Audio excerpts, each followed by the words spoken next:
Some decisions are major decisions. And also there are a lot of small decisions that we don't make, that they tax our minds, they drain our energy, they create a lot of anxiety and nervousness and mental torment because we don't take care of it. We decide not to decide, which is a decision. Deciding to decide, to act, is a major, major challenge for all of us at different points in different areas of our lives. And there are things that happen to us along the way, experiences that we have that prevent us from working through the mental block of acting, of doing those things that we know we ought to do. And so what I want you to think about is, what is there that you know you need to do, that you want to do this, but for some reason or another, you've been holding back. For some reason or another, you just have not been able to gather your nerves or be able to work through the procrastinating or putting it off or justifying or blaming. Some reason or another, you just haven't done it. And you know you ought to do this. You really want to do this, but you don't know why you haven't done it. Anybody know what I'm talking about? Raise your hand, please. Okay, then I've got company here this evening. I'm not talking to myself. Now, first of all, we know that this is not easy. Because in order to begin to reinvent your life, you've got to make a conscious, deliberate, determined effort. That you really have got to put all of yourself into it. It's very challenging to act, to do those things. There are times when you're looking at it and you say, I know I need to do this, but I don't feel like it. I don't want to do it. I know I need to do it, yet leave me alone. No, I don't want to do it. So what do we do? What are those things that cause us to do like that? I think that among the things that prevent us from acting is the fear of failure. And if you've already failed, you don't want to fail again. The pain of that, the disappointment, the fear of loss is another thing. Because many times when we do those things that we know we need to do, we feel that we might lose somebody that we love very much and care about. We don't want to hurt anybody. Many of us don't act because we want other people's approval. We want everybody to like us and to accept us. And that's not possible. Many of us don't do the things that we want to do and don't act because of lack of self-confidence. We don't believe enough in ourselves. I have a friend who's been working on a job where she's miserable, talented, want to go to another place that she can do what she wants to do and make the kind of money that she would like to make, and had some offers. But because of her fear and her lack of self-confidence of things might not work out, she won't take a chance on herself. So there she is spending 8 hours a day, 5 days a week, and she's miserable. She hates to go to work. They're not paying her what she's worth. She knows it. But yet and still, she won't do that which she knows she must do, and it's wearing her out. There are a lot of people that their jobs are making them sick because they won't act. You check out the absenteeism and the people that are depressed. You see them coming to work angry. How you doing? I don't know. Just leave me alone. It's not even 9 o'clock yet. You're talking about good morning.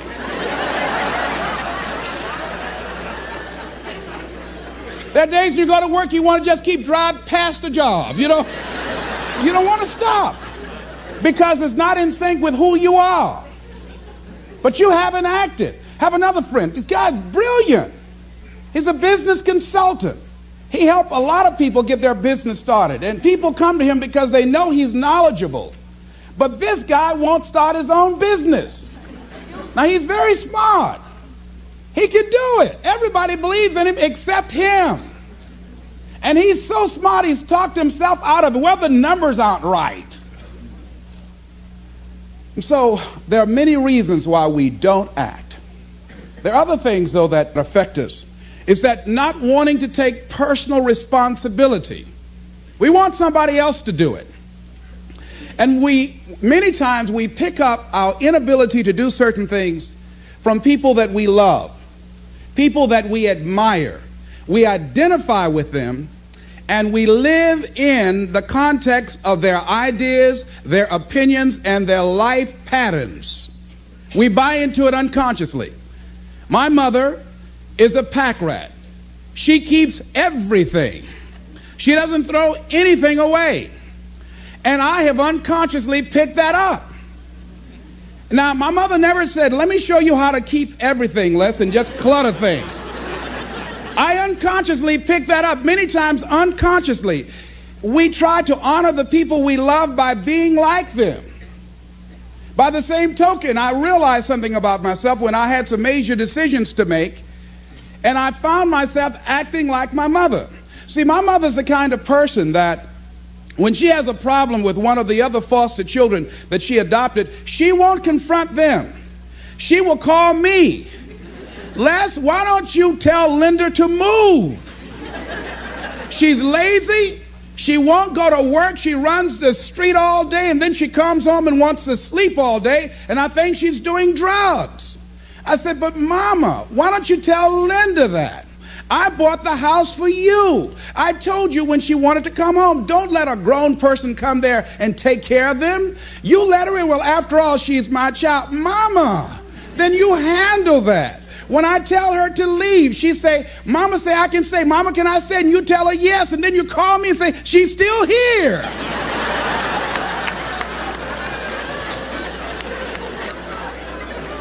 Why worry me with this? So Mama hasn't developed the courage to act on that. Some people won't act until there's a crisis situation. When Linda started stealing from Mama and took her Social Security check to get some drugs, Mama got some courage to say, get out of here and don't ever come back. But she wouldn't do it until then. And see, we don't have to wait until a crisis situation. I have a friend that has been having a challenge with losing weight. Both of us have been dealing with that challenge. And for the past 40 years, he's always seemed like weighed over 235 pounds. And so he said, man, I just can't lose weight. I'm big boned. I say, Bud, I've never seen any fat skeletons.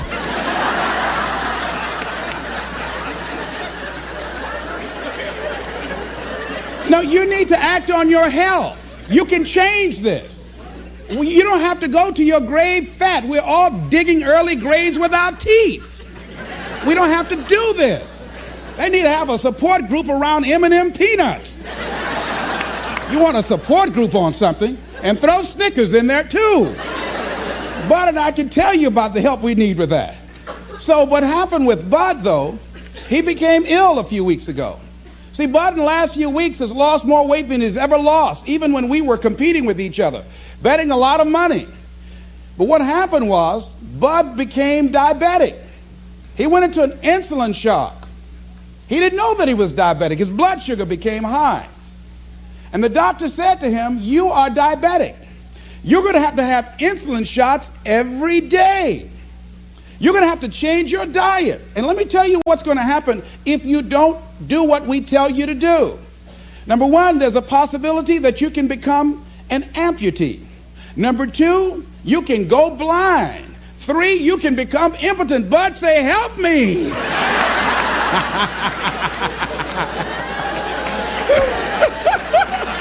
Like those guys when Paul broke out of jail, those guys say, tell me what I must do to be saved. Bud wanted to be saved. I said, Bud, you want one of my peanut butter and jelly sandwiches? No. I said, Bud, I can't believe you're eating vegetables, man. You're exercising. He said, that's right, and jogging in place too. Now, he had the ability to do it before, but there's some people, it takes that kind of crisis to bring them into reality in order for them to act in their own best interest. Some people have to hit rock bottom in order to rise. I don't know why. You want to begin to look out on your life and what you want for you. And I think that when we begin to focus in the area of what does it take for us to act, I think we can say events can inspire us to act, like that particular event in his life. circumstances. A friend of mine, he wanted to do something and he just did not have the motivation and the drive and the confidence within himself. But his circumstances changed overnight through an acquisition of the company that he worked for. He lost his job. Through the inspiration of desperation, he had to act.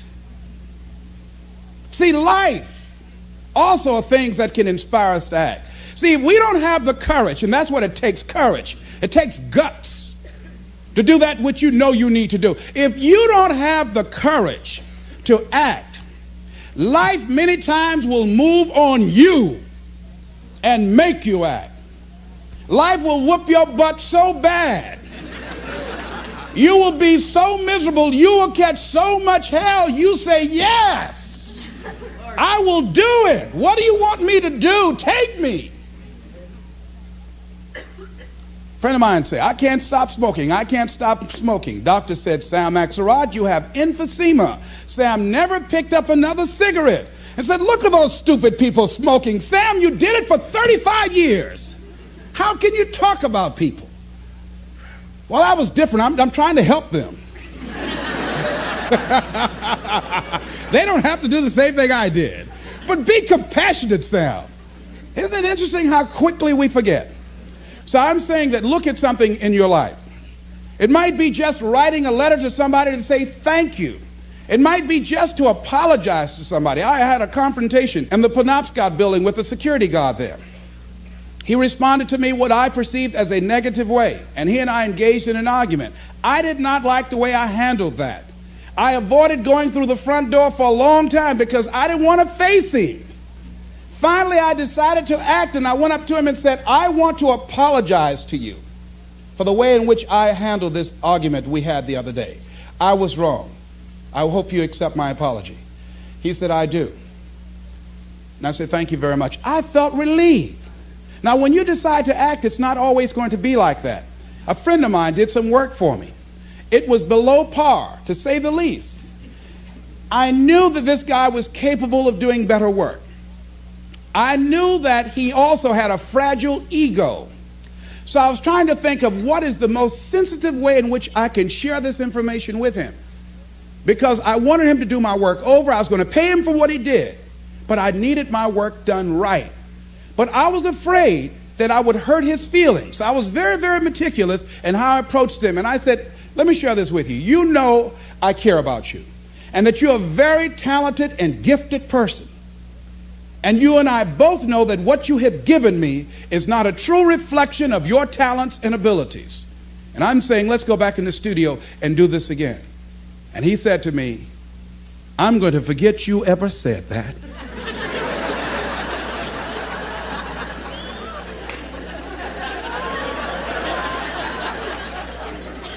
I was wiped out. He never spoke to me again. Now, when you decide to act, you're going to have some people like that. We're no longer friends. I lost sleep over that, ladies and gentlemen. I said, I can't believe that. I remember sitting up one night looking at the phone. I said, I got to call him. He said, no. Then I said, no, forget that. I called, man, look here, we've been knowing each other too long to allow this to come between us. He said, don't call me anymore, and hung up. And then I wanted to think about what can I do to make it up to him? And then something came to me, Les, what do you have to prove? See, many things we don't do is because of the fact we want people to like us. There's some necessary losses in life. When you decide acting in your best interest, you're going to lose some friends. Everybody's not going to approve of you. There's some people that won't like you. Who do you think you are? You're arrogant. What do you think you can do? You think you can get away with that? You're selfish. Thanks, I got that. It's my life. And so what I'm saying to you is that as you begin to look out on your life, this is challenging. This is not easy acting. So what are the things that we can begin to do to harness our will? Number one, you've got to bring it out and look at it. You've got to take the power out of it. You've got to expose it to the truth. And the truth is that it has no power over you. So write down something you want to act on but for some reason that you've been holding back, and look at it. The next thing is, ask yourself the question, is it helping you to continue to put it off? If it's an asset for you to continue to procrastinate, then continue to do that. But if it's a liability for you, if it's causing you some mental and some emotional challenges, or perhaps a financial problem, look at that. Examine that for what it is. Next step, ask yourself, what's blocking you? What's preventing you from acting? Why don't you have the courage to handle that? Why won't you face that? What are you running away from? What kind of avoidance behavior are you engaged in? Next is, what is the worst thing that can happen when you take action? So I looked at that. And I said, what's the worst thing can happen when I tell him this? He can say, I don't like you. And he did. Now what happened? I experienced that. I looked at that. I saw that. And guess what, ladies and gentlemen? I didn't die. My feelings were hurt a little bit. I lost some sleep about it. And sometimes I think about it when I drive past his house. But I'm still here. It's uncomfortable. But it's okay. It doesn't bother me anymore. I've gotten used to it now. So what is the worst thing that can happen? I want you to visualize that, experience that, feel the nervousness and the discomfort. And the more you run it in your mind, the less power that it will have. Next is, how will you feel after taking this action? I felt a sense of personal achievement when I faced somebody that has been my mentor for years. And for years, there was something I wanted to tell him. And I didn't have the courage to tell him because it was always, I was the student, he was the teacher. It was always, I looked up to him and admired him and held him in high esteem. And I was always grateful and thankful for the impact that he had on my life. And I loved him so much. I didn't have the courage to say to him, please stop drinking so much. You're an alcoholic. You need help. I didn't have the courage because I was afraid that he might not like me. I was afraid that he might be hurt and crushed, that we would no longer be friends. I didn't want to jeopardize what we had. I loved him a great deal, and I didn't know how this would affect our relationship. And I didn't even want him to know that I knew that he was an alcoholic. And so I was a coward. I was spineless. In the name of love, I did it to justify to myself to stop from helping somebody that I love from dying. I said, I love him so much, I just can't tell him this. I don't even know how he would handle it, to know that I know that he's an alcoholic. And finally, after years, I developed the courage to face my teacher, my mentor who has molded me, who looks at me now and wanted to do what I'm doing now and did not do it, came at a different time, and it wasn't time for what he brought. And he's living through me.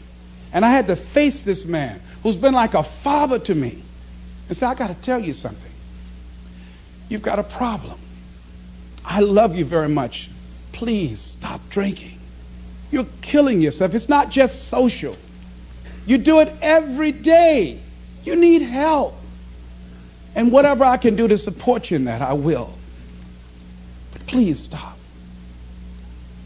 And he looked at me, and I had no idea how he was going to handle that. And first there was like, I dare you.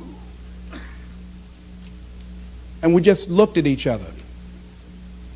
And then I reached out to embrace him. And we've never, ever embraced men, macho. Never hugged before.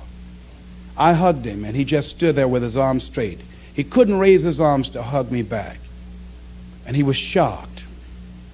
And after he got over the initial shock, when he could bring himself to speak, to maintain his composure, because he could never afford to let me, his student, see him vulnerable or admit that I was right. He said, I'll be seeing you.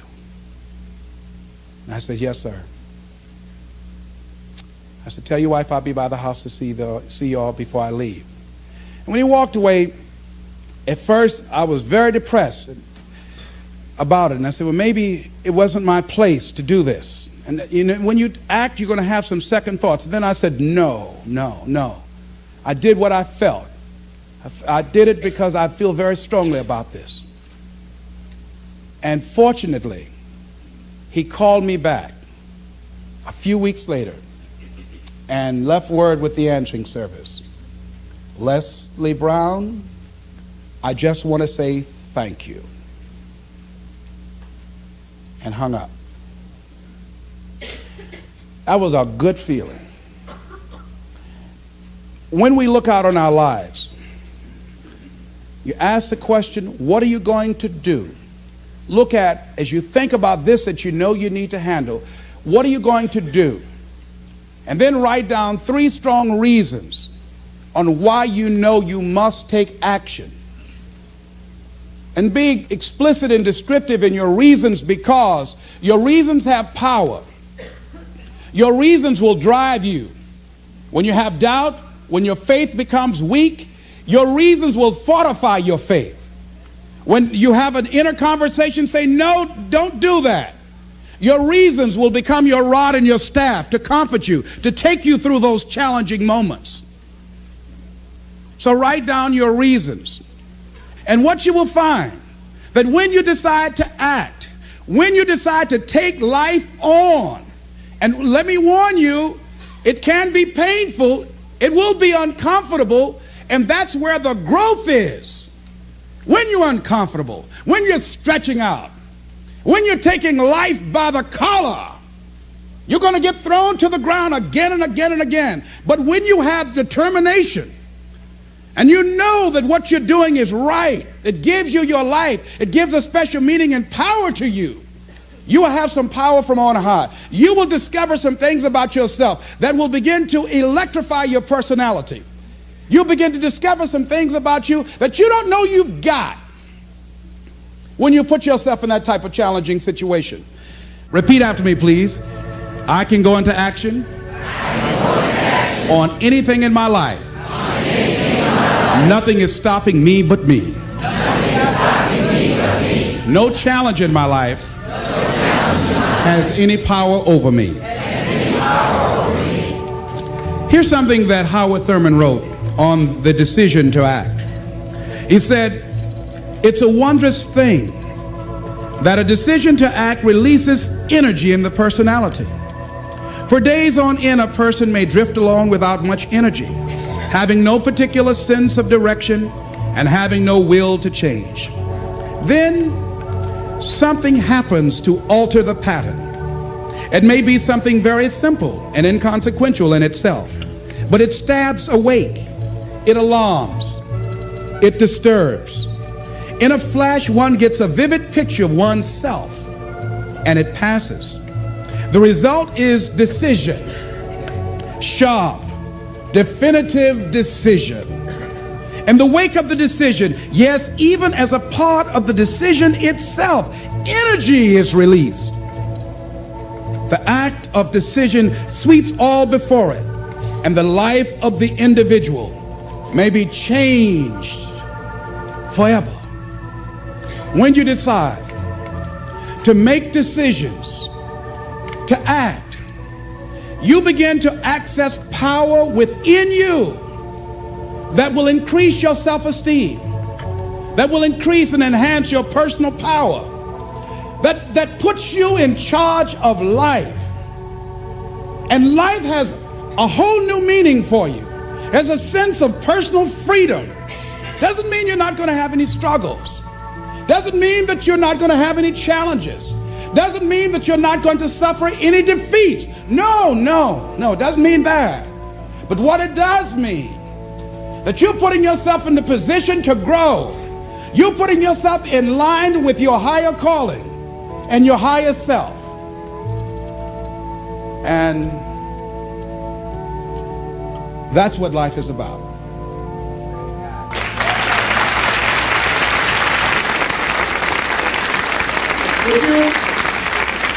Would you join me in this affirmation, please? Everybody stand, please. I'm standing up to life. And the challenges in my life. I'm going to use all of me. All of my courage, my faith, determination, and any help and support that I can give anyone to realize their greatness. Together we can. Shake somebody's hand on your right and left and say, you got what it takes.